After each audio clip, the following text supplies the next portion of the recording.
suspended over the street. She doesn't beg, she commands him to grab the rail. Billy finds a spark of will and reaches up. Together, they scramble back over the barrier. Billy collapses on the roof, sobbing. Dawson stands up and unhooks her line. The rescue is over. The truth has been delivered.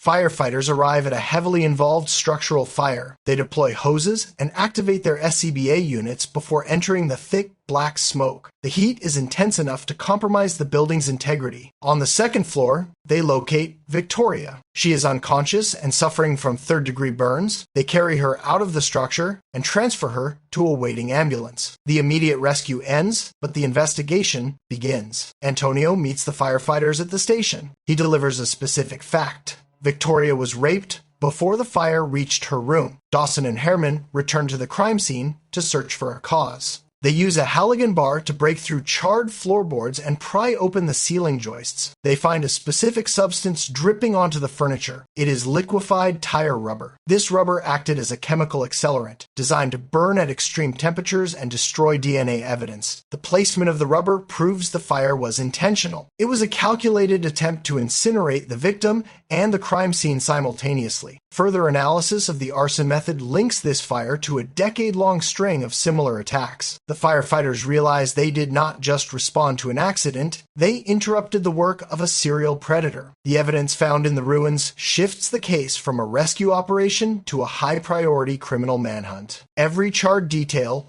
points to a suspect who uses fire as a weapon to silence his victims.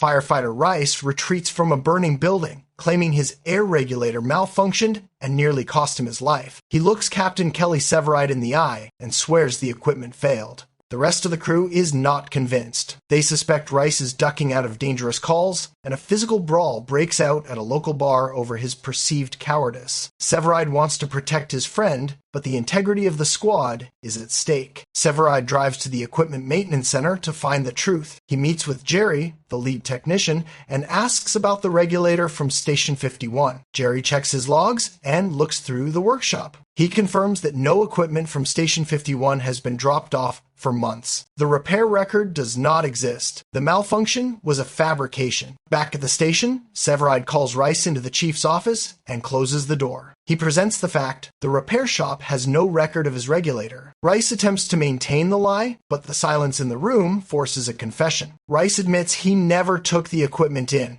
He confesses that since his wife died, he is paralyzed by the fear of leaving his son an orphan. He is no longer willing to take the risks the job demands. Severide does not offer sympathy. He states that every member of the squad has a family, but they all report for duty and put it all on the line. He tells Rice he is off Squad 3, effective immediately. Rice packs his bag and walks out of the station while his former teammates watch in silence. The lie is over, and the squad is short one man.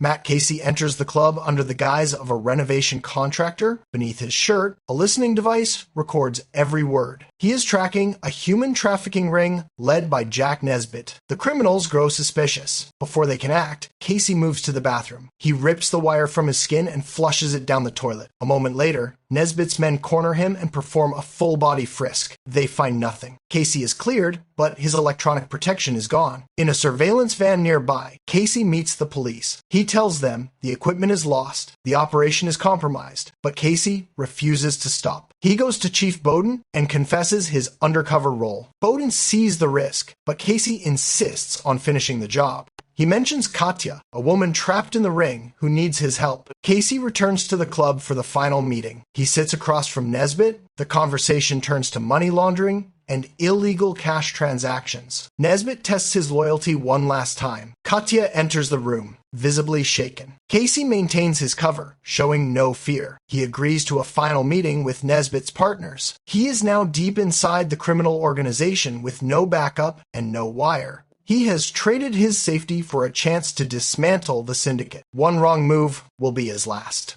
Severide and Dawson are trapped deep inside a massive warehouse fire. Their oxygen tanks are at zero. They clutch a high-pressure hose line, breathing the small pockets of air left inside the tube. It is their only lifeline. Outside, Battalion Chief Weiss decides the building is lost. He orders the water supply cut to feed the exterior tower ladders. The crew of Station 51 knows this order is a death sentence for their teammates. Weiss moves toward the controls. Otis steps into his path. He grips a heavy iron tool and levels it at the chief's chest. He tells Weiss that if he shuts down the line, he will have to go through him first. The rest of the squad moves in, forming a human barrier against their superior officer. They choose physical confrontation over a direct order. The water continues to flow. Minutes later, Severide and Dawson stumble out of the smoke, barely alive. The fire is out, but the investigation begins immediately. A senior official stands in the middle of the firehouse. He demands the name of the man who threatened Chief Weiss. He wants a sacrifice. Otis steps forward and claims responsibility. Before the official can react, another firefighter speaks up. Then another. One by one, every member of Station 51 stands and says, "I did it." They offer their badges and their careers in total silence. The official looks at the line of defiant faces. He realizes he cannot break them. He turns and walks out. The station stands together.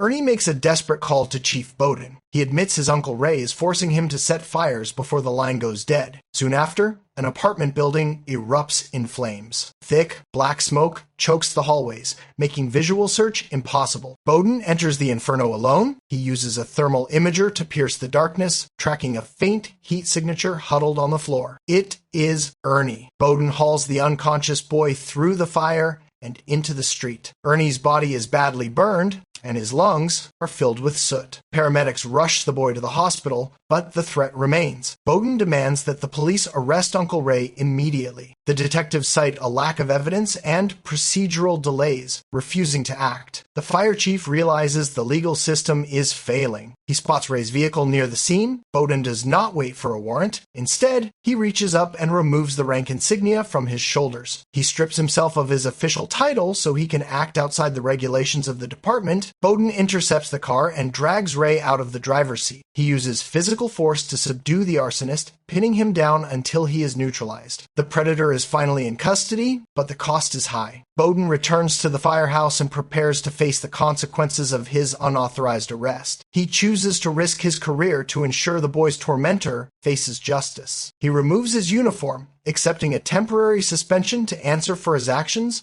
A tow truck broadsides the ambulance at high speed. The impact shears the frame and sends the vehicle tumbling across the asphalt. Inside, the cabin becomes a chaotic blender of medical equipment and shattered glass. Dawson regains consciousness first. Blood from a deep scalp wound masks her vision as she crawls through the wreckage. She finds Shay pinned and unresponsive. Shay's head has taken a direct hit. At the hospital, the atmosphere is clinical and cold. Doctors confirm a moderate traumatic brain injury. They insert an ICP catheter into Shay's skull to monitor the rising pressure on her brain. Every fluctuation on the monitor signals a potential permanent loss of function. The rest of the firehouse fills the waiting room, standing in a grim, silent vigil. They watch the doors, waiting for results from the MRI suite that will determine the extent of the permanent damage. Shay eventually opens her eyes. The immediate threat of death recedes, but the recovery is grueling. As she regains her strength, the physical trauma fades, yet the emotional rift remains. Severide visits her bedside, but the physical proximity does not bridge the distance between them. The unresolved conflict regarding their living situation and Severide's recent behavior continues to fester. The crash nearly ended Shay's life, but it did nothing to mend the broken trust in their partnership. They survived the wreckage of the ambulance,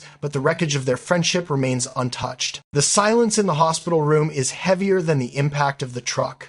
A sedan barrels into a crowded marketplace, striking a child and several pedestrians. Bystanders swarm the vehicle and drag the driver onto the pavement. The man stumbles and slurs his words, his face covered in blood. The crowd immediately labels him a drunk driver. Anger escalates into a near riot as people prepare to take justice into their own hands. Paramedics Mills and Dawson arrive to find a scene on the brink of a lynching. They push through the shouting mob to reach the driver. Dawson checks his pupils while Mills observes his physical coordination. The symptoms are deceptive. To the untrained eye, his staggering looks like intoxication. To the professionals, it is ataxia, a clear indicator of a massive brainstem stroke. The crowd ignores the medical reality, demanding the man be punished. A large, aggressive man confronts the team, blocking their path to the ambulance.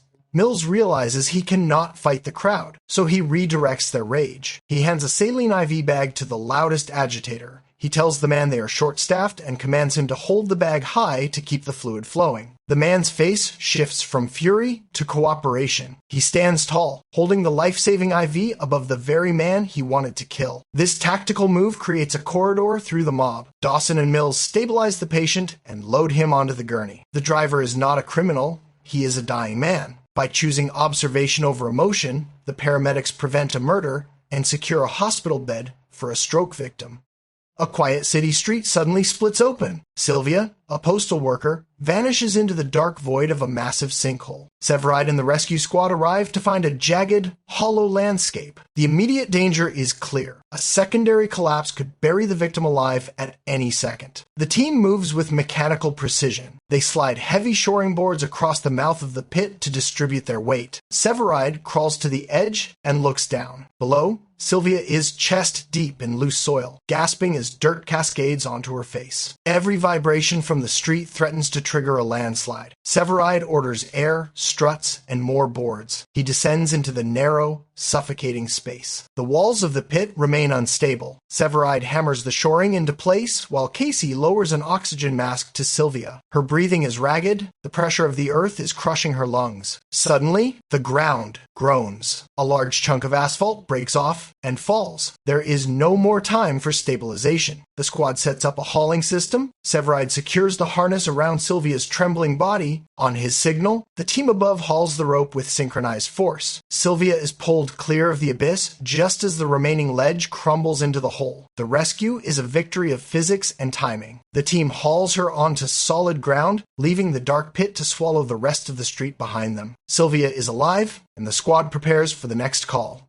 Firefighter Cruz enters a collapsing building during a rescue operation. He finds Flacco, the leader of the Insane Kings, trapped under heavy debris. Flacco is the gang leader who forced Cruz's younger brother, Leon, into a life of violence. Cruz has the tools to free him, but he stops. He ignores the man's screams for help. He stands still and watches the flames engulf the room. He walks away, leaving Flacco to burn to death. The news later reports Flacco's death as a fire casualty. Leon reads the paper and looks at his brother. He realizes Cruz didn't just fail to save the gang leader, he made a choice. In the firehouse garage, Leon confronts Cruz. He acknowledges that his freedom came at the cost of a man's life. Leon tells Cruz they will take this secret to the grave. He hugs his brother, but Cruz is already hollowed out by the guilt. Lieutenant Severide notices Cruz's deteriorating mental state. He sees the tension between the brothers and senses a lie. The pressure becomes unbearable. Cruz eventually walks into Severide's office and closes the door. He confesses to the moment he stopped being a firefighter and became a judge. He admits he let Flacco die. Severide offers no comfort. He gives Cruz a cold ultimatum. Go to the police and face the consequences, or live with the act forever. The shift ends in a heavy, suffocating silence. Cruz remains a hero to the public, but a killer in his own eyes.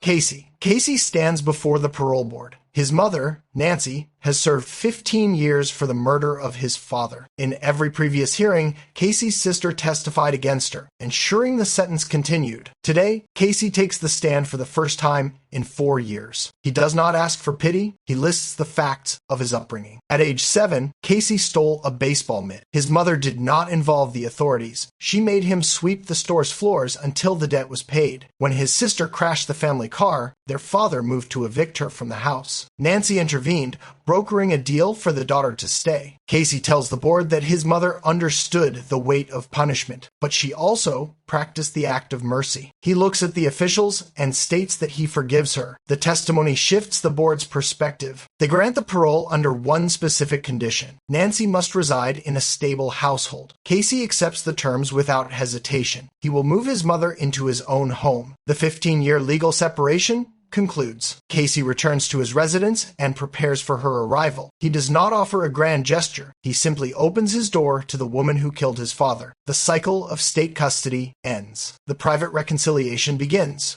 Kelly Severide stands at a window overlooking Chicago, his career as a rescue squad leader halted by a severe spinal injury. His girlfriend Renee offers an escape, a quiet life in Madrid, far from the dangers of the firehouse. For a man who defines himself by the job, the prospect of retirement feels like a slow death. Renee arranges a meeting with a top orthopedic specialist. The doctor proposes an experimental spinal fusion. The procedure involves fusing bone fragments and injecting Severide's own platelets into the site to accelerate healing. If successful, a year-long recovery could be cut to 4 weeks. The doctor is blunt about the stakes. The surgery is experimental, expensive, and carries a high risk of permanent partial paralysis. Severide looks at the scans, weighing the chance to walk against the chance to work. Seeking clarity, Severide finds his father at a remote hunting camp. The older man offers no sympathy. He tells Kelly that the rescue squad is irreplaceable. He describes a life in a foreign country with nothing but a pension as a form of total paralysis. His final warning is simple: disappoint anyone else, but never disappoint yourself. Severide returns to the city. Renee waits by a car with plane tickets in hand,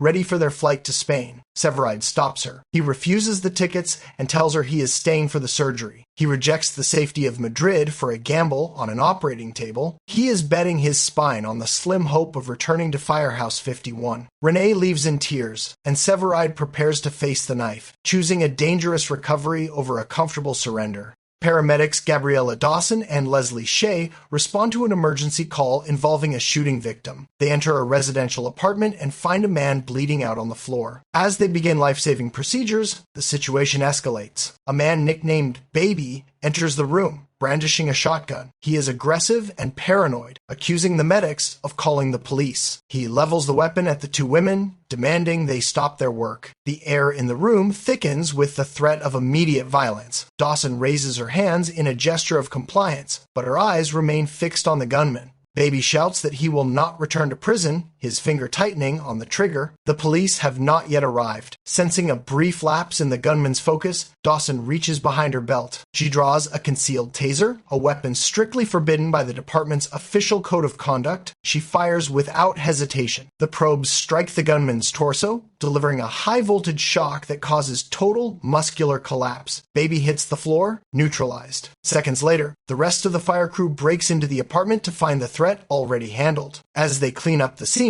Shea notes that the fire department manual explicitly bans carrying tasers on the very first page. Dawson remains silent, knowing she traded a policy violation for their survival. Her illegal, split-second decision earns the respect of the team, proving that she is willing to break the rules to protect her own.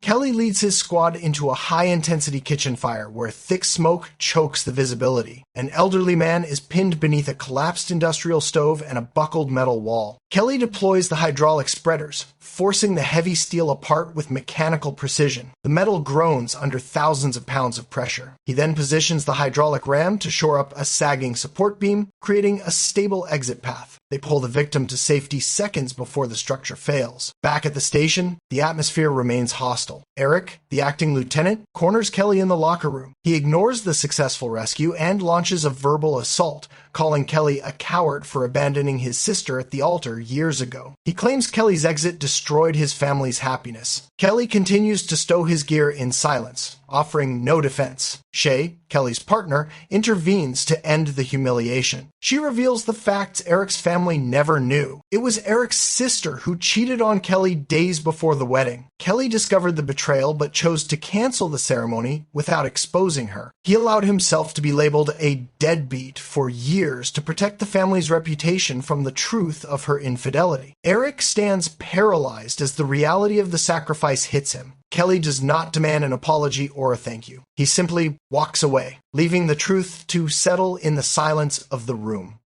Nancy walks out of the prison gates after serving years for the murder of her husband. She moves into her son Casey's apartment under the strict conditions of her parole. She is not a broken woman. She carries the hardened edge of a long-term inmate. When she visits the fire station, she does not play the role of a submissive mother. She scans the room and immediately identifies the romantic tension between Casey and his colleagues, speaking her mind with a bluntness that unnerves the crew. Casey attempts to enforce control. He reminds her of the parole officer's warnings and the legal consequences of her actions. He tries to monitor her movements and keep her under a tight leash, treating her as a problem to be solved. Nancy does not submit. She confronts him, making it clear that her time in prison taught her how to resist authority, especially when that authority is her own son. As night falls, Nancy ignores her court-ordered curfew. She changes her clothes and prepares to leave the house. Casey stands in her way, fearing she will be arrested and sent back to a cell. Nancy dismisses his concern with a cold stare. She tells him she did not gain her freedom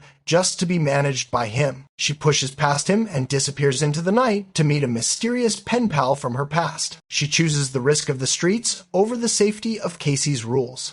Chicago firefighters respond to a car crash and find a woman dying from a massive heroin overdose. It is the first sign of a lethal new strain flooding the city.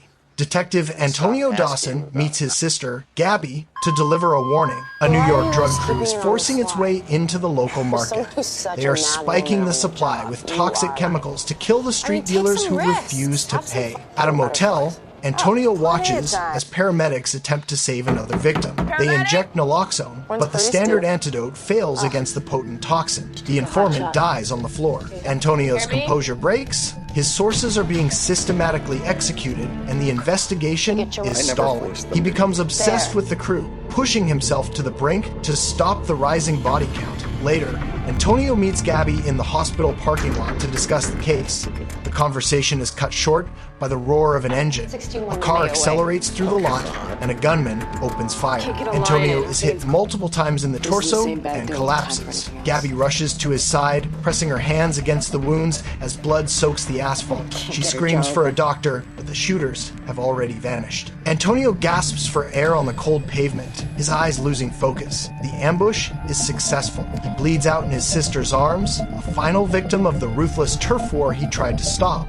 Captain Casey stands across from his mother, demanding the truth about a 15-year-old secret. He asks why she went to his father's house on the night of the murder. When she hesitates, he delivers a final ultimatum. She has 2 weeks to find a new place and move out. The threat of eviction forces the confession. She describes how the father used computerized voice tools to hide his tracks and maintain total control over their lives. He spent years chipping away at her dignity, and then he started doing the same to Casey. She watched her son begin to internalize the father's systematic verbal abuse. On the night of the killing, the father called and said something cruel about Casey. She reached a breaking point. She took the spare house key Casey had left out and retrieved the gun from a box in the closet. She drove across town, entered the house, and shot him. She did it to silence the insults and stop the words from ever leaving his mouth again. She tells Casey that she killed him to protect her son from the same psychological destruction she suffered. She looks into his eyes and insists that he does not carry that same darkness. He lacks the ability to lose control the way she did. She committed the murder to ensure he would never be like his father and never be like her. Casey is left standing in the silence of a truth that has finally surfaced.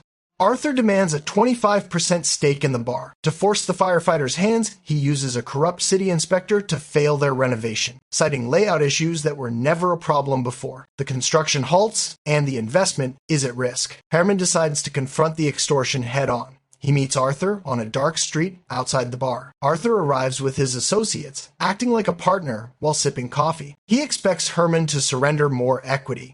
Herman does the opposite. He looks Arthur in the eye and describes the reality of being a firefighter. He speaks about pulling charred bodies from wreckage and seeing sights that would make a career criminal wretch. He tells Arthur that threats of physical violence are meaningless to someone who stares at death every shift. Herman identifies Arthur as nothing more than a bully who relies on the fear of others. He delivers a final, insulting offer. Arthur will not receive 25%. He will receive 1%. 1% of the profits in exchange for walking away and never returning. Herman invites Arthur to break his legs right there, just as he did to the inspector. He stands his ground, refusing to flinch or negotiate. Arthur stares at a man who has no fear of pain and realizes the intimidation has failed. The mobster accepts the 1% deal and leaves the territory. Herman closes his car trunk and watches them drive off. The bar remains in the hands of the men who built it.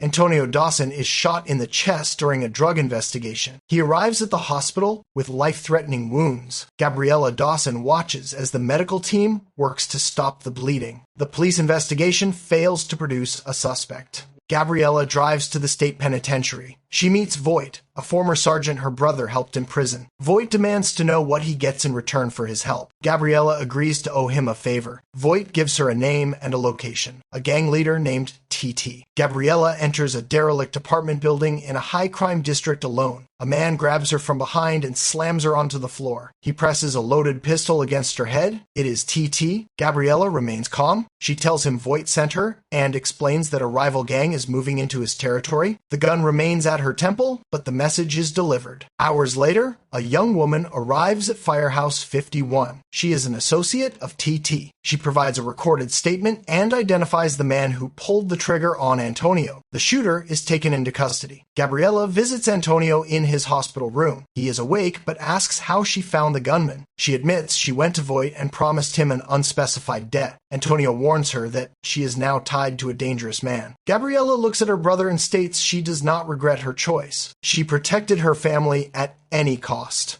A 900